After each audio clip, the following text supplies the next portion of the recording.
প্রকৃতিগতভাবে April মাস একটু উষ্ণতম মাস বাংলাদেশের।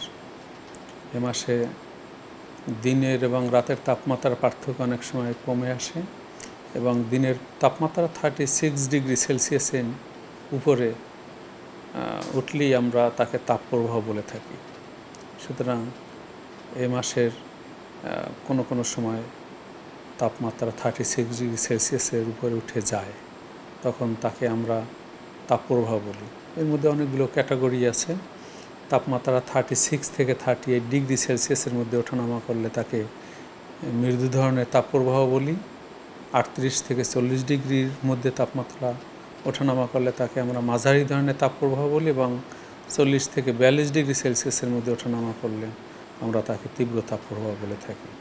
বা 42 ডিগ্রি সেলসিয়াসের উপরেও কোনো সময় তাপমাত্রা উঠে যায়, তখন তাকে আমরা বলি অতি তীব্র তাপপ্রবাহ।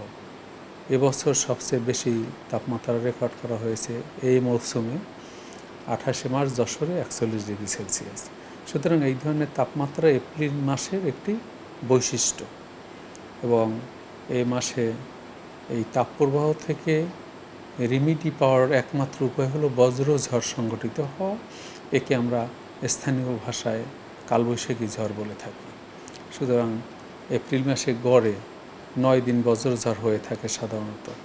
তো এখন পর্যন্ত 2 থেকে 3টি বজ্রঝড় অলরেডি বাংলাদেশের উপর বয়ে গেছে।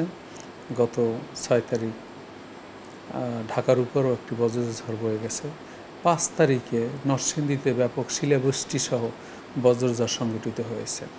সুতরাং এই বজ্রঝড় একটি মাল্টি হ্যাজার্ড ইভেন্টস, কারণ এই বজ্রঝড়ের সাথে থাকে দমকা বাতাস, ঝোড়ো হাওয়া, কখনো এর সাথে থাকে বজ্রপাত ও শিলাবৃষ্টি। সুতরাং এই বজ্রঝড়ের সাথে অনেকগুলো মেট্রোলজিক্যাল হ্যাজার্ড জড়িত। তো এপ্রিল মাসে গড়ে 9 দিন এই ধরনের বজ্রঝড় হয়ে থাকে। আমরা আশঙ্কা করছি যে এইবার এপ্রিল মাসে এই বজ্রঝড়ের সংখ্যা আমাদের যে ক্লাইমেট গড়ে 9 দিন বজ্রঝড় হওয়ার কথা সেটি হবে বা তার কাছাকাছি থাকবে।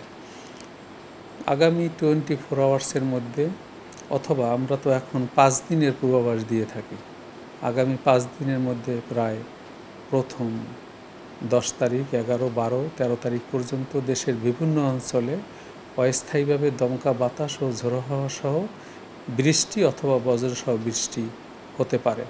কোথাও সেই সাথে শিলাবৃষ্টি হতে পারে, বজ্রপাত হতে পারে। সেইখানে এই বজ্রপাতে প্রতি বছর গড়ে 300 থেকে 400 লোক মারা যায়। এই ঝড়ের ফলে যে প্রাণহানি ঘটে, এর সাথে যে লাইটেনিং অর্থাৎ বজ্রপাতে যে মানুষ মারা যাচ্ছে, তাকে কমিয়ে আনার জন্য অবশ্যই একদম প্রান্তিক পর্যায়ে সকল স্তরে আগাম সতর্কবার্তা পৌঁছে দিতে হবে এবং সেই অনুযায়ী জনগণের মধ্যে যদি জনসচেতনতা তৈরি করা যায়, তাহলে এই বজ্রঝড়জনিত ঝড় থেকে অর্থাৎ বজ্রপাত থেকে প্রাণহানি অনেকটাই রক্ষা করা সম্ভব হবে। শুধু যে প্রাণী মারা যায় তা নয়, 2015 সালের সাতক্ষীরার শোলাকিয়াতে প্রায় এইরকম বজ্রঝড়ের সময় 5000 পাখি মারা গেছে। 2023 এবং 24 সালে বজ্রঝড়ে সিলেটে মহিষ সহ গবাদি পশু মারা গেছে।